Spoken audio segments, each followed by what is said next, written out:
All right. So a couple years down the road,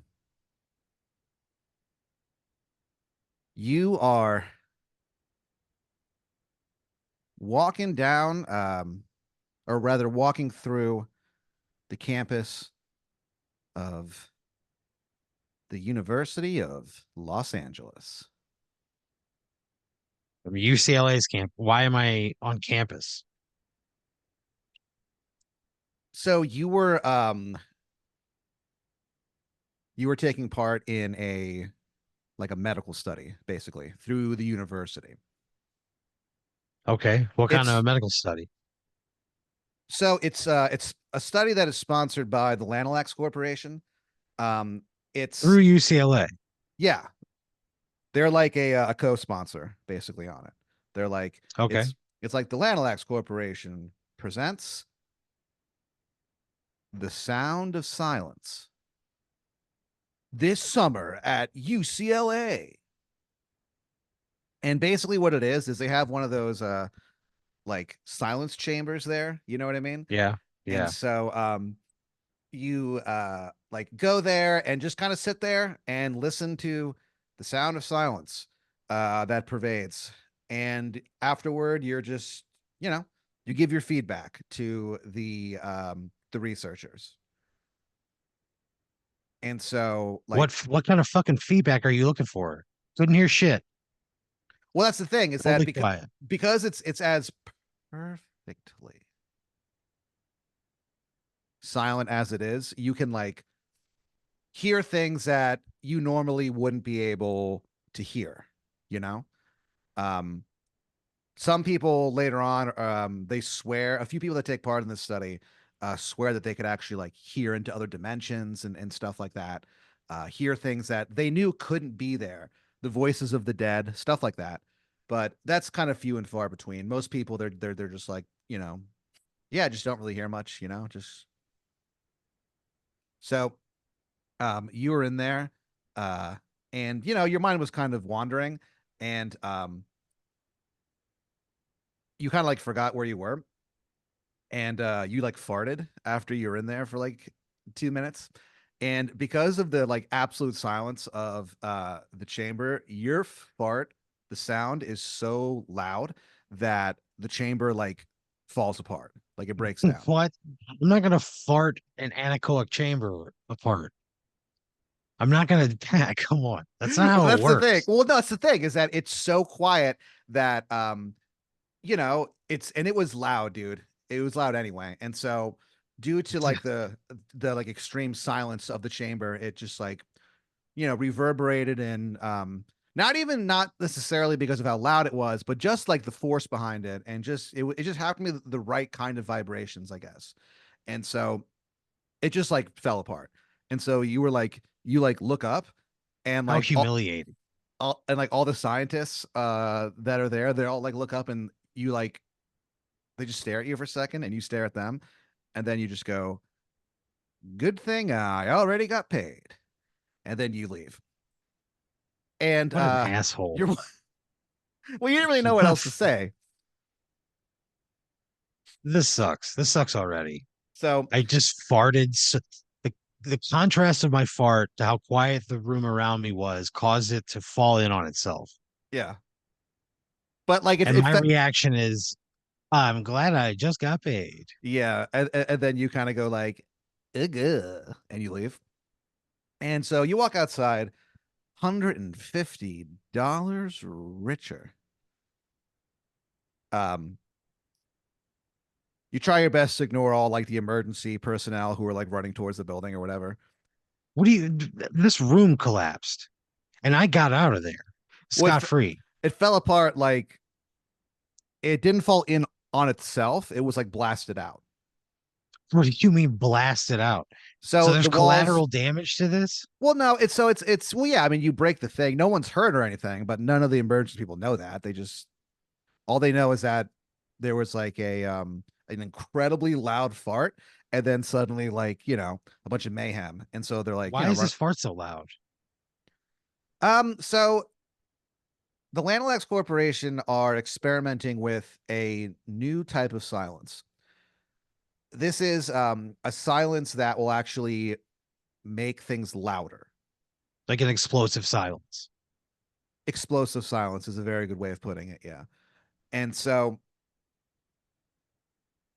you're walking out. You actually like you're feeling like a little embarrassed, but Yeah, I'm humiliated, Pat. I farted and blew a room apart. you see this kid, like this little kid, and like you know like probably like 6 or 7. You don't really know what this kid's deal is, why he's on the college campus, but he's like dancing in place, you know? And like you see him and he sees you and you guys make eye contact. You guys both take off running at the exact same time. And you guys both end up doing like the exact same like running dance move, you know what I mean? Where just a bunch of like, like cartwheels and somersaults, and you just like jump and you guys land like totally in sync, like arms Like Tom crossed. Cruise in The Firm. Absolutely. You you watched that movie right before you went to this medical study. So I guess it was fresh on the mind.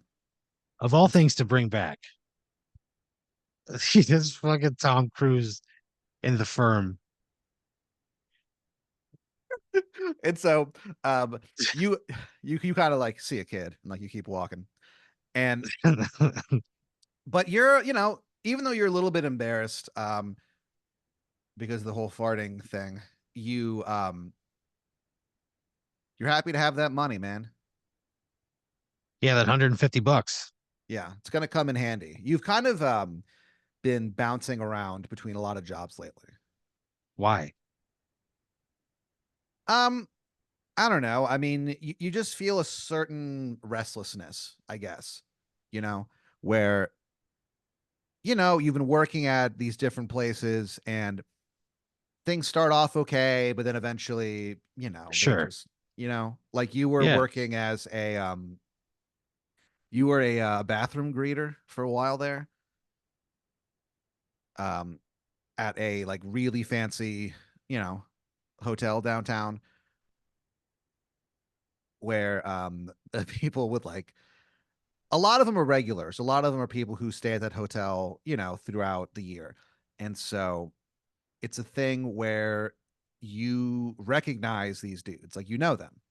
And so we not know them, you know what I mean? You know their names. And so like you'll see, so your role is you're the greeter and you have stuff like set up. You make sure the bathroom's fully stocked. You make sure that everything's okay. You're not like in the bathroom, but you know what I mean? You're not like one of those dudes. You call yourself a bathroom facilitator, where you think of your client's bathroom needs before they do. And so and you get you get the itinerary at the beginning of the day of all the the different people who are staying at the hotel and stuff like that. And so you'll be like, all right, well, it's 12:30 and Mr. Jenkins is in town, and so we'll be expecting him pretty soon. So let's see. Make sure we got, the his favorite candle going in there. Roses and lemonade. What the fuck? And then like, Roses and lemonade, yeah, that's Pat? that's the scented candle that Oof. that Mr. Jenkins prefers. And so you like right 12:30 on the dot, like you look up and you see this dude like running towards the bathroom and you go, "Mr. Jenkins, glad to have you in town again." You have that door fucking open and like ready for him. I hold the door open to the bathroom Yeah. because he's in such a hurry to take a shit. Yeah, I mean, you do that for all of your clients, but So I just know when they're gonna need to use the bathroom. Everybody. you don't always, but there are some people who, they're fairly regular with this kind of thing. And so like, oh, you know, uh Mr. Stanley's in town. Yeah, we're gonna need to have this whole thing, aired out and ready by 1:18 p.m. on the dot. Aired out. Yeah.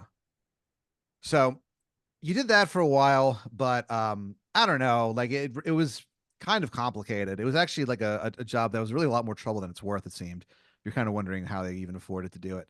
So you kind of were working there as the bathroom greeter for a while. Um, you also like you, you worked as a mailman for a spell. The mailman, Yeah, Pat? delivering mail to the good people of Los Angeles, California. I don't think I want to be a mailman. No, you don't. So you didn't do it for very long, but there was, you, you were, excuse me, you were like trained there, uh, and stuff. You had like a very rigorous like 2 month training program, um, but at the end of it, you're given your assignments and stuff, and your trainer is like, um, he's like, holy shit. He looks up at you. He goes, "You got a pretty plum assignment, man. You're going to be Yeah. working. Yeah, you're going to be a mailman's assistant to this guy. They call him Big Dirty. Big Dirty's real name is Edwin um, Branders, but he goes by Big Dirty. He is the most determined mailman possibly in the world. It doesn't, and he's a legend because he is given the toughest routes. The places that like he delivers mail to places that you didn't even realize could get mail. You know what I mean? Like some very intense places, some very remote places. But his whole thing is he goes, "Hey man, I always deliver." So, Edwin. so you and Big Dirty would go to you deliver mail at like tree houses and stuff like that. Um Also, the most remote veterinarian in Los Angeles. They're like in like the side of like this like weird like mountain. So you do that for a while, and it's just too much stress. Big Dirty is a legend, but he's kind like he definitely comes from the era of like, oh, the way that I teach is by yelling, Oh, okay. I and don't respond well to that. that's what I'm saying. And so even though like you only work with him for a very brief amount of time, and you don't really appreciate getting yelled at, he does have Yeah. some, you know, definitely some golden nuggets of wisdom for you that, Sure, I bet. yeah. Um, but you also so you did this like study because you're kind of like in between jobs, you need some money. You take that $150 and like you walk with a air of authority. There's a hardened glint comes over your eyes. Why? Because I have 150 bucks? You're like getting into like you're starting to like pump yourself up. Aaron, you over the past few months have gotten really into those like those games at like uh Chuck E. Cheese's or Dave and Buster's or whatever, the claw games, you know what I mean? Yeah, Where yeah. there's the claw and you position it and you lower it down and it picks up a prize. Yeah, yeah. You have become the most feared claw machine expert in LA.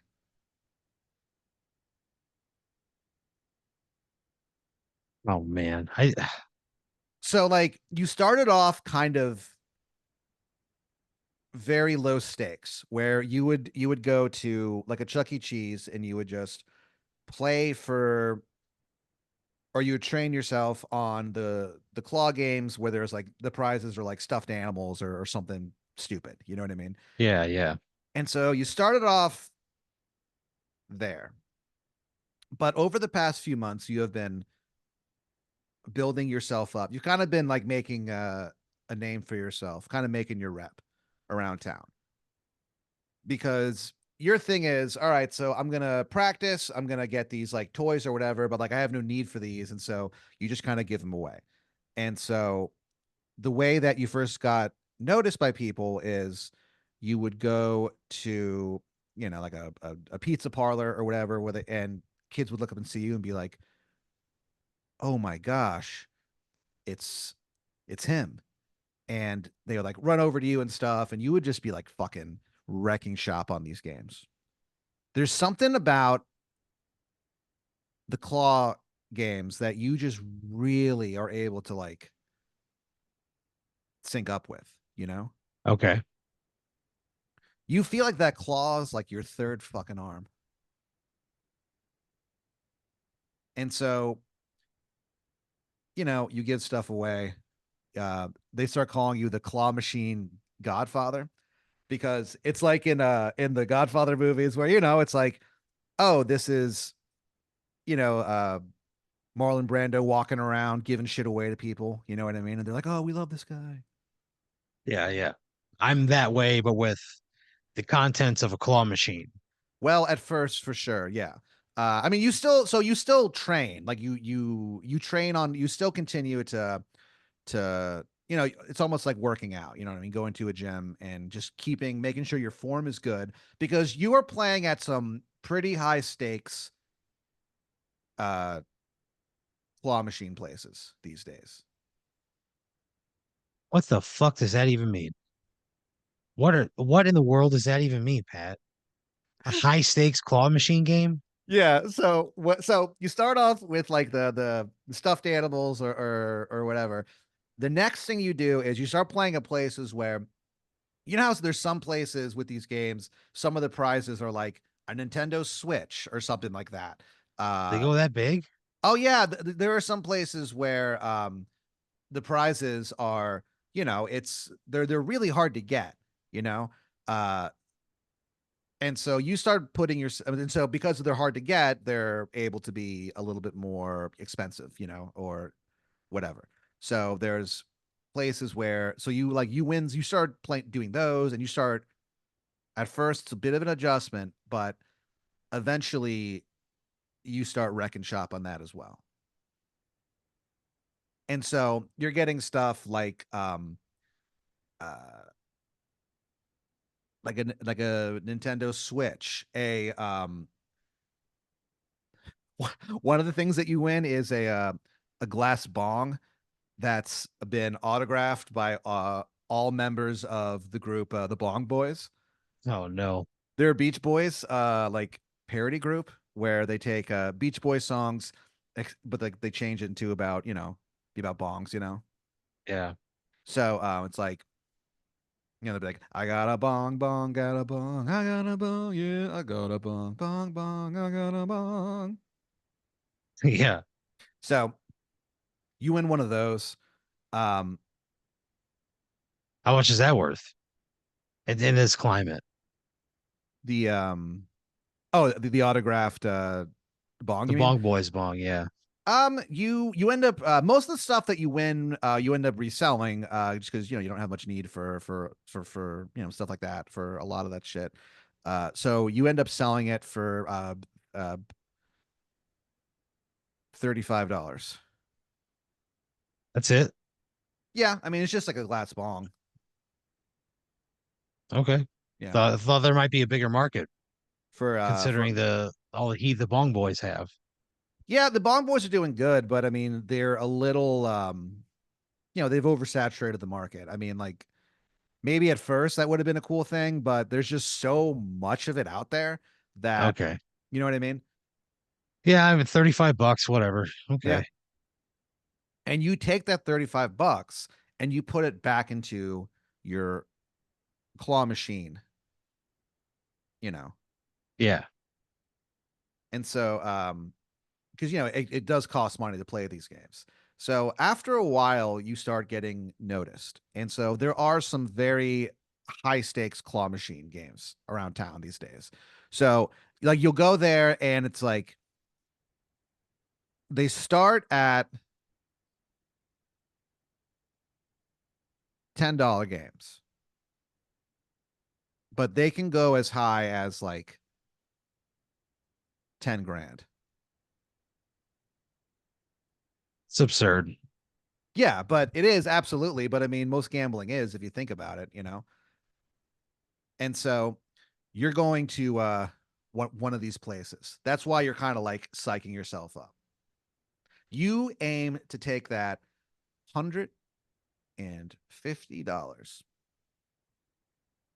and turn it into rent money, basically. You put on Where headphones. am I going to like fucking flip, or where am I going to like go to these high end claw machine games? They're just all around town, you know? There are places that you wouldn't think would. I mean, these places aren't like illegal necessarily, but at the same time, some of these places you do have to be invited. Or at the very least, they have to know who you are. Like someone has to vouch for you, you know? So they're in places that you would not realize from the outside is like this, you know, gambling claw machine establishment, basically. So they're located Sucks. in there's a few in like some strip malls, you know. There's one that is located like an office park, you know. Yeah. But when you walk in, they have it set up. It's like going into a casino in Vegas, you know. They have you have your own, you know, you know, if you're a VIP member, if you're a high roller, you know, they'll give you like your own waitress, you know what I mean? They'll, you know, comp you some drinks, set you up in a hotel, you know. Those are for Just like to keep you there. for the whales of the claw machine games, yeah. And so you're going to one of these places.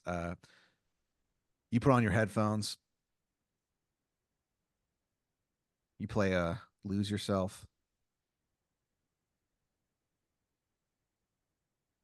and you fucking like you walk up to this there one of these places is it's in a place it's a building that clearly used to be a Pizza Hut. Oh, okay, it's got that classic Pizza Hut roof. Yeah. And so you walk up and the guy working the door like recognizes you. You know, he's like that kind of like doss his cap. He's like, Mr. Brooks. You're like, Sammy. He opens the door, you walk in. It's this place, Sammy. yeah. It's this place called Clawing Around. That sucks. Clawing around.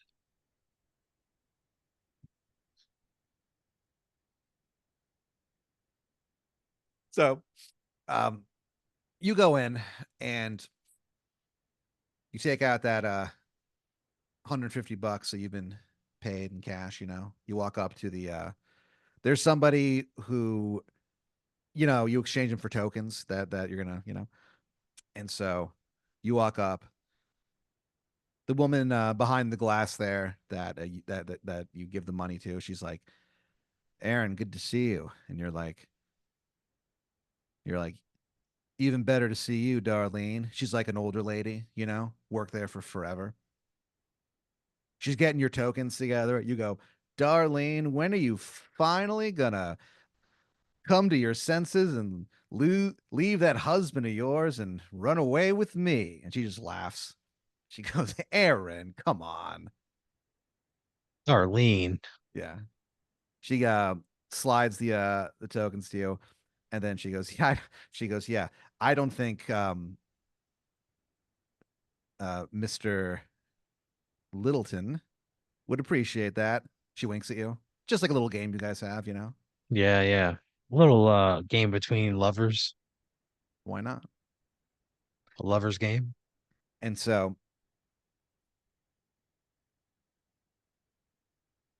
you walk over to the you start at like the $10 games, and you start like racking it up, you know. Within about an hour of you doing this, you've turned that $150 into like 700. Okay. So you're like kind of grinding it out, you know, but you're doing good. Well, my grind. Yep.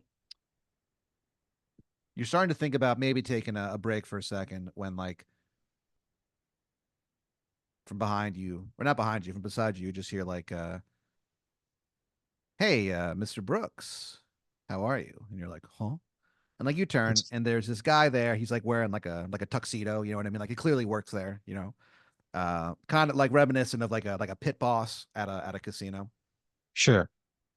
He's like he's like uh hi Aaron, I'm the head pit boss here. Uh my name is Oscar Manana and I he's like and we'd like to extend an invitation to you to join the executive game. What is that? He's like, so we have all the stuff out here, obviously, but in the back, that's where like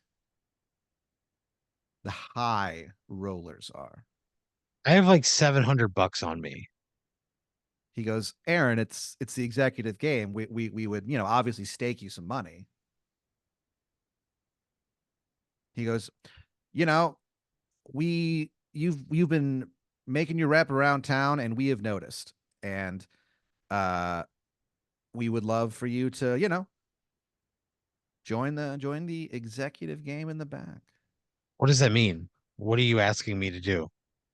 It's an What's it going invite. to cost me? Nothing. It's an invite only thing where this is for like, the big deals. What's it going to cost me though? He's like, it's just, it's just like out here, you put your own money in and whatever money you put in, whatever. But also we're personally authorized to stake you up to $10,000. That means I got to pay that back though. He's like, yeah, but and he kind of like he's like, yeah, but I'm not gambling. I'm not doing that. I'll take my $700 and go back there, but I'm not going to ask them for a loan. he smiles. He's like, of course. He's like, but it is an option for you, just so you know. Thank you for the offer. He goes, can we get you anything to drink, by the way? Ice cold, half and half tea, or perhaps a Dr. Pepper. Let's have And ice water. Thank you. um, he kind of like looks up and makes eye contact with one of the waitresses who like rushes over with an ice water. Like he doesn't even have to say what it is. Great. He's like, right this way. You guys walk to the back. There's like, what appears to be like a nondescript door or whatever. Sure. You guys walk through it, and inside is the executive game. And what it is it's a bunch of different claw game machines, but the prizes that they're going for are um there's like keys to cars in there, like very Yeah. expensive cars. Um there is a Darden family restaurant group black card. Oh shit. What's Yeah. that? So Darden family restaurant black card is if you go to a restaurant in the Darden family group, that black card that you use, it's essentially a credit card that you can just charge unlimited amounts on. It's very hard to get. You don't have to pay it back or what? Yeah, no, I mean you can pay it back whenever you want, but at the same But time, like there's no way for them to what's enforce the it. what's the benefit of that to me? You get unlimited food at a Darden family restaurant. But I got to pay it back. No, you don't have to. That's the thing. It's a Oh, black it's a oh, okay. black card. It's Okay. So very exclusive. I just get free Darden anytime I want. Yep. in as much quantity as I want. Mhm. Oh And yeah. Well, that would like solve my fucking grocery budget. exactly. You know? Yeah. And so he goes, "All right, well, Mr. Brooks, let me know if you need anything." And he goes, "Hey, enjoy the games." And you're like, "Thank you, sir." And you are back there for another hour before you have like taken that $700 that you have or whatever, and Yeah. now you're in possession of like several cars. You have like won a bunch of those, like, so Yeah. Yeah. you were like killing it. He comes back to you, he comes up to you, he goes, "Aaron, you are on fire tonight, sir." He like smiles. He's like, "Would you care to join us in perhaps an even more exclusive atmosphere?" He goes, "The executive game is pretty cool, but I'm inviting you to join the super executive game." I'm gonna tell him no. And I'm gonna say part of being a good at what I do is knowing when to walk away. Right. And I've won several cars. I've definitely made enough to like I can sell these cars Mhm. and make like a good amount of money on them, I'm assuming. Yeah. Um yeah, even if they're just average cars, Right. even if they're a fucking 5-year old used car, I'm gonna make enough money to like live off of for a while. So no, I'm gonna stand pat and not take any more risks. Sure. He smiles. He's like, "Oh yeah, perfectly understandable." He goes, "But not even for a human soul." Absolutely not. The super executive game is basically it's a claw machine game, but it's for like uh captive souls. And so you can, when various human souls and he goes, he makes it very clear. He goes, "Look, I know this sounds kind of strange, but all of the souls that we have, we procured legally, and we have the papers to prove it, just so you know." He goes, "But the super executive game is open to, to men What like the you." fuck am I gonna do with somebody else's soul?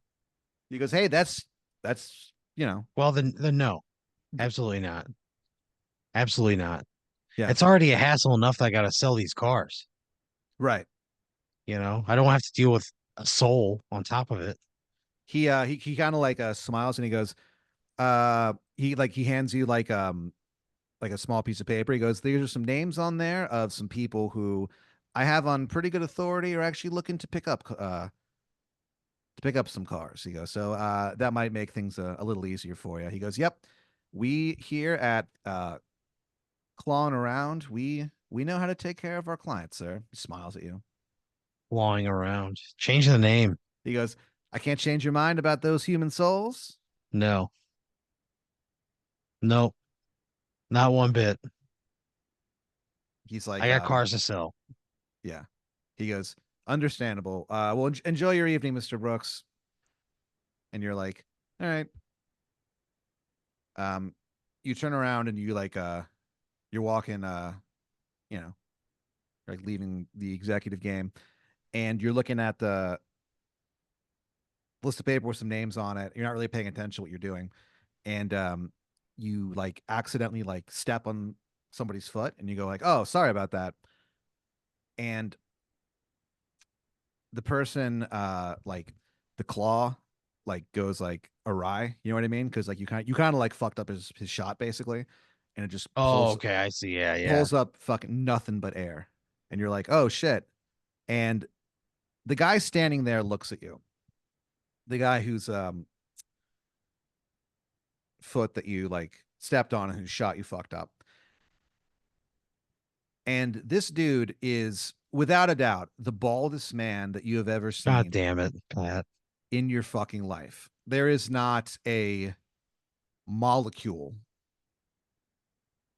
of hair on this man's head. And so for a second, you're like, whoa. And you notice that like it's interesting. You're this guy's cold blue eyes quite literally take your breath away for just a second. Literally. Yeah, for a second Like, you like you can't breathe. eh, And so you're like, huh. And like, but you kind of like you start breathing again, and then you notice that like this guy has like several rows of shark teeth. Sharpest teeth that you've ever seen in your fucking life. Probably the sharpest thing that you've ever seen in your life, you think to yourself. Until you notice the suit this man is wearing. It is like a suit of razors. That's how sharp this fucking suit is. A suit that could like cut reality, essentially. I would apologize to him right away. Yeah. He And I goes, would say, I'm so sorry. And I would try to like give him the value of his game in cash so he could have another attempt because I messed it up. so he looks at you and he's doing the claw game again. Like he's not even looking at what he's doing. He pushes the button and like the claw comes down and it kind of like goes pretty deep because there's like a bunch of shit in there. And it comes up with like a katana blade and it comes over and drops it. And he reaches in, grabs God the damn it, Pat. grabs the katana God blade damn and it. just slices your fucking head Fuck off. you. God damn it. He was a katana from a claw machine. Yeah, there was a katana blade in there. God damn it. And then What a gross overreaction. your head like goes like flying through the air and then like Yeah. you hear like his phone ring and he answers it and he goes, "This is Ice Bones Jones." And then he goes, "Yep, I'll be right there." He hangs up the phone and then even though your head's been like sliced off for like just a few seconds, like your consciousness like continues, before your brain shuts down. Yeah. And he's still holding the sword and he just like puts it up and your head lands like on the edge of it. You know what I mean? And he just throws it and it lands in the garbage. Jesus Christ. What the fuck? A bunch of waitresses like rush over and they like get rid of your body and like clean everything up. And 2 minutes later, you would have no idea that anything happened. God damn. The That executive sucks. the executive game continues on.